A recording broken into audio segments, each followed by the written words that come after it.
My sister stole my inheritance, moved into my childhood home, and told everyone I was the greedy one. But what she didn't know was that I had been recording every conversation for 6 months. By the time I was done with her, she lost everything she thought she'd won, and discovered a family secret that changed both our lives forever. If this story resonates with you, please subscribe and hit that notification bell. Your support means everything to me, and I read every single comment you leave. I should have known something was wrong when Mom started forgetting my name but never forgot Sarah's. Not just the Alzheimer's kind of forgetting. The selective kind. The kind where she'd look right through me at family dinners but light up like Christmas morning when my sister walked through the door. Sarah had always been the golden child. Perfect grades, perfect husband, perfect house in the suburbs with the white picket fence that Mom bragged about to her bridge club. Me? I was the one who moved across the country for work, who called every Sunday but couldn't make it home for every birthday, every holiday, every minor family crisis that Sarah somehow always managed to attend. When Dad passed away 5 years ago, he left everything in what he called a family trust. Nothing unusual there. Lots of families do it. The house, the investments, Mom's care. It was all supposed to be managed equally between Sarah and me until Mom passed, and then we'd split everything 50-50. Simple. Fair.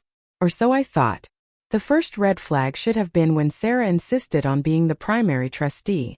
"You live so far away," she said, her voice dripping with that fake concern she perfected over the years.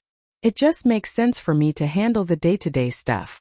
Mom nodded along, already starting to slip into that foggy place where familiar faces became her only anchors. I agreed. God, I actually agreed. I thought I was being the reasonable one, the mature sister who didn't need to control everything. I thought trust meant something in our family.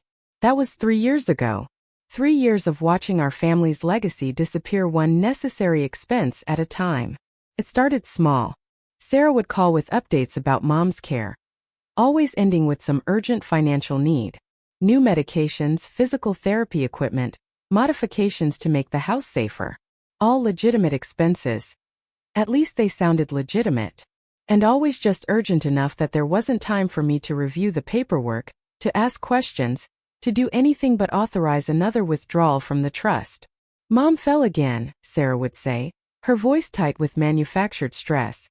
"The doctor says we need to install safety rails throughout the house immediately. I've already got quotes. It's going to be about $12,000. $12,000 for safety rails." Even I knew that seemed excessive. But how do you argue with your mother's safety? How do you tell your sister that you don't trust her judgment when she's the one there every day, seeing Mom's condition firsthand? So I said yes. Again and again I said yes. The trust had started with nearly $400,000. Dad's life insurance, the money from selling his business, years of careful savings. By the time I finally started asking the right questions, there was less than $50,000 left. That's when I decided to come home for an unannounced visit. The flight from Denver to Minneapolis felt endless. I kept running scenarios in my head, trying to find innocent explanations for what was happening. Maybe Mom's care really was that expensive. Maybe I'd underestimated how much it costs to keep someone comfortable and safe in their final years. Maybe I was the selfish one for living so far away, for not seeing the daily reality Sarah was dealing with. But when I pulled into the driveway of my childhood home, those innocent explanations crumbled like wet paper. The house looked perfect. Not just well-maintained but renovated. New siding, new windows, a beautiful stone pathway leading to a front door I didn't recognize. The landscaping was magazine-worthy, with mature trees and flowering shrubs that definitely hadn't been there 6 months ago when I'd last visited. I sat in my rental car for a full 10 minutes just staring. This wasn't the house of someone struggling to afford basic care. This was the house of someone who'd just come into money. When Sarah opened the door, her face went through about 5 different expressions in 2 seconds. Surprise, guilt, calculation, and finally that practiced smile she used when she needed to sell someone on something. "Jenny, what are you doing here? Why didn't you call?" "Wanted to surprise Mom," I said, pushing past her into the foyer. That's when I noticed the furniture. New leather couch, flat-screen TV mounted on the wall, hardwood floors that gleamed like mirrors. "Wow, Sarah. Mom's living pretty well these days." "Oh, that." She waved dismissively, but I caught the way her eyes darted away. Mom insisted on some updates. You know how she gets about having nice things. I didn't know that about Mom, actually. Dad had always been the one who cared about appearances. Mom was practical, frugal to a fault. She'd used the same kitchen table for 30 years because it still works just fine. Where is Mom? She's napping. The new medication makes her tired. Sarah's voice had that careful, rehearsed quality that set my teeth on edge. Why don't we sit down? I'll make coffee and we can catch up. We sat in that beautiful new living room, drinking coffee from cups I'd never seen before, and Sarah told me about Mom's latest health issues. More medications, new specialists, experimental treatments that insurance wouldn't cover. Everything sounded reasonable when she said it. Sarah had always been good with words, good at making herself sound indispensable and put upon and just selfless enough to be believable. But I kept looking around that perfect house, doing math in my head. Even if every expense Sarah had told me about was legitimate, the numbers didn't add up. You don't spend $350,000 on medical care and safety modifications and end up with a house that looks like it belongs in Better Homes and Gardens. That night, staying in my old bedroom, I couldn't sleep. I kept thinking about Dad's funeral, how he'd pulled me aside right before the service and said, "Take care of your mother, but don't let anyone take advantage of her. Not even family." At the time, I thought he was talking about some distant relative who might come sniffing around for money. I never imagined he was warning me about Sarah. The next morning, while Sarah was at her yoga class and Mom was having one of her clearer moments, I asked the question I'd been afraid to ask. "Mom, are you happy with how Sarah's been managing Dad's trust?" She looked at me with those sharp blue eyes that could still cut through the fog when something was important. "What trust, honey?" "Sarah handles everything now. Has for a while. The trust Dad set up. For your care, and for Sarah and me to split when later." Mom's face went blank, then confused, then something I'd never seen before. Frightened. "I don't. I signed some papers. Sarah said it was easier this way. She said you agreed." My blood went cold. "What papers, Mom?" "I don't remember. Legal papers. About the house, I think. Sarah said it was so she could take better care of me."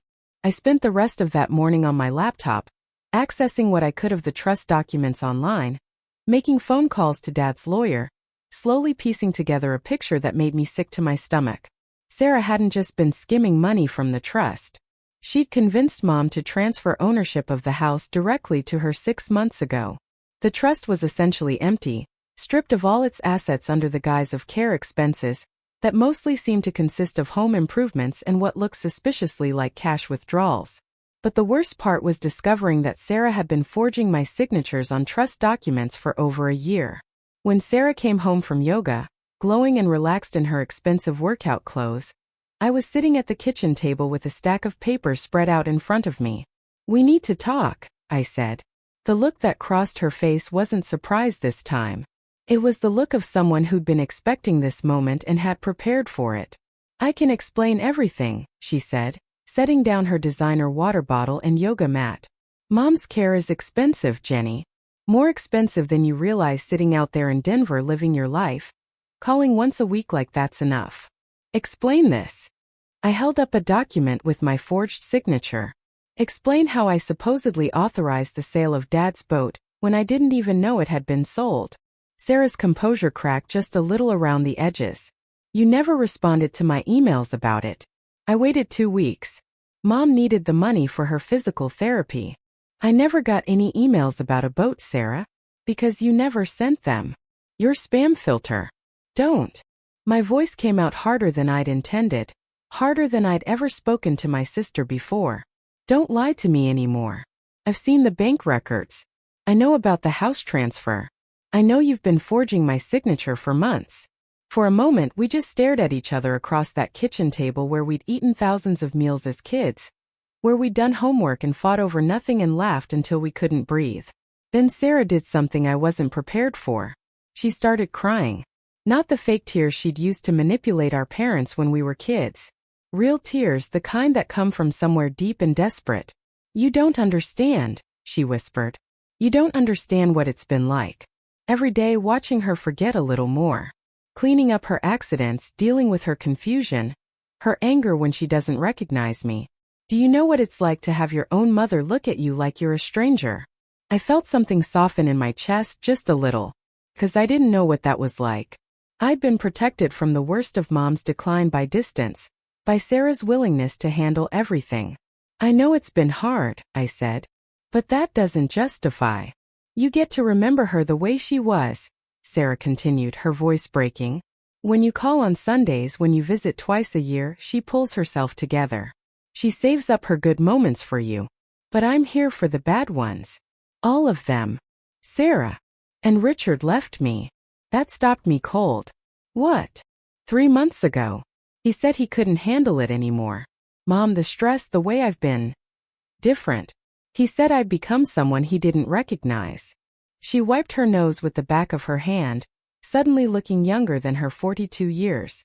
The house was the only thing keeping me sane, making it beautiful again the way Dad would have wanted. I was going to tell you I was going to pay everything back once, Mom. Once it was over. I stared at my sister, this woman I'd grown up with, shared a room with, fought with, loved despite everything. She was falling apart in front of me, and part of me wanted to hold her, to tell her it would be okay. But the other part of me kept thinking about forged signatures, about lies, about the systematic destruction of our father's final wishes. You could have asked me for help, I said quietly.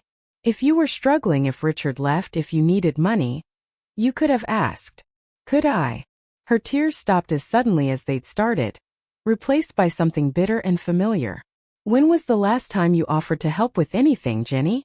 When was the last time you called and asked what I needed instead of just asking about Mom? And there it was. The resentment that had been building for years, maybe decades. The golden child who'd finally cracked under the weight of expectations, who decided that if she had to sacrifice everything for family, she might as well get something out of it. That doesn't make it right, I said.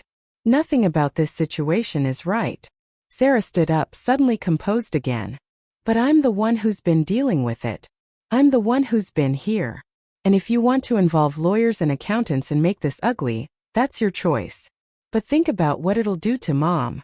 There was the threat, wrapped up in concern for our mother. Classic Sarah. But what she didn't know was that I'd already made my choice. What she didn't know was that for the past 6 months, ever since I'd started getting suspicious, I'd been recording our phone conversations. Every manipulation, every lie, every forged authorization I'd supposedly given over the phone. What she really didn't know was that I'd already spoken to a lawyer. You're right, I said, standing up and gathering my papers. This doesn't have to get ugly. In fact, I think we can work this out pretty easily. The relief on her face was almost pathetic. Here's what's going to happen, I continued. You're going to transfer the house back to Mom's name. You're going to return every penny you've stolen from the trust, and you're going to do it in the next 30 days. In exchange, I won't press charges for fraud, forgery, and elder abuse. Elder abuse? Sarah's voice went up an octave. I've been taking care of her.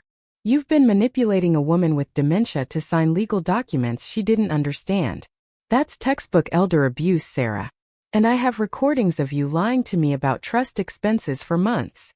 I watched the color drain from her face as the reality of her situation hit her. I don't have that kind of money, she whispered. Then you'll figure it out.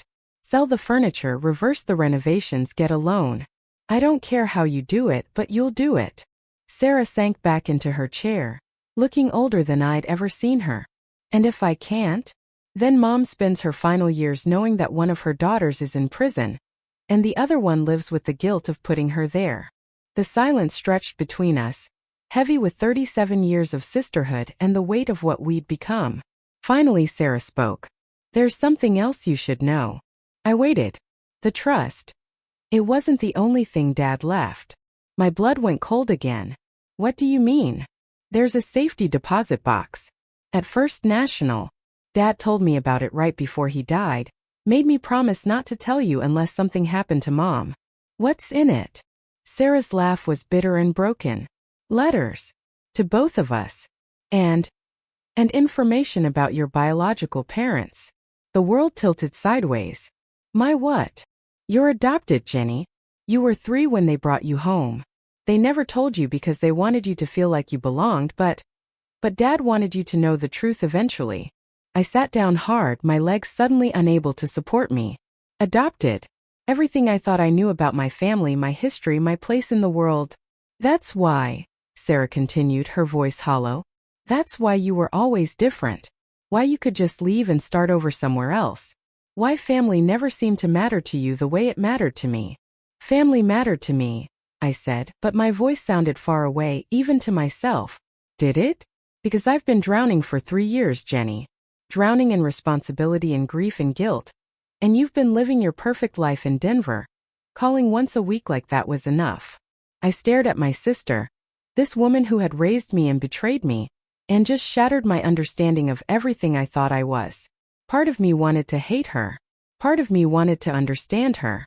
Mostly I just felt tired.